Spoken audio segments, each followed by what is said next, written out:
Negros Occidental will showcase its history, culture, tourism, sa industry in a festival dubbed Panaad sa Negros.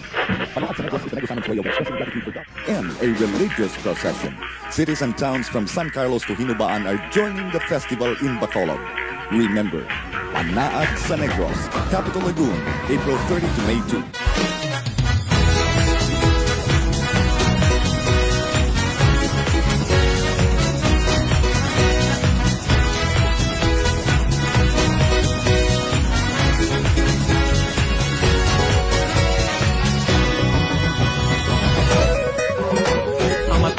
Nagasanag ang nasidlangan, dala ang bagong nga paglaong sa tanan.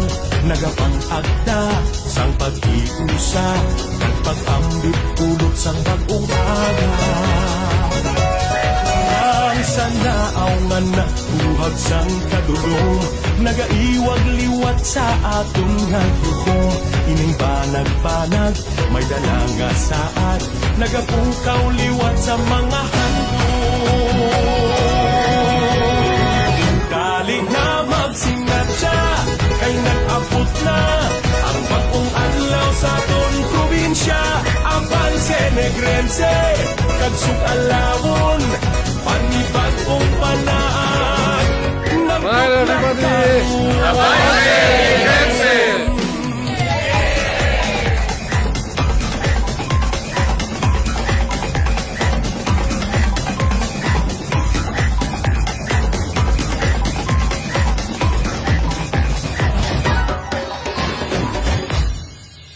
Now the moon's early light streak across eastern skies, beaming forth rays of hope to both you and I, inviting everyone. Together we as one share the blessings of this new beginning.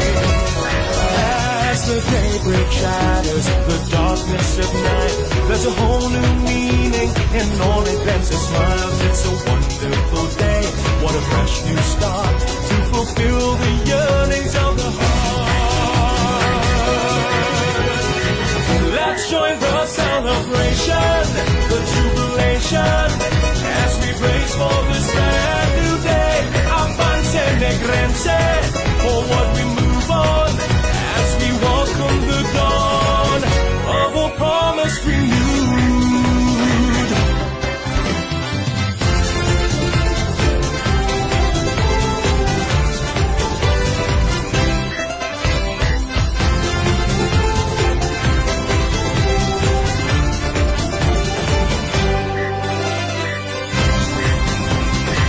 Dali na magsinadya, kay nag-abot na ang bagong adlaw sa nun probinsya. Apan Senegrense, kagsug alawon, panibagong panahon, nagtuklap karon. As we welcome the dawn of a promise renewed, panibagong panahon, nagtuklap karon.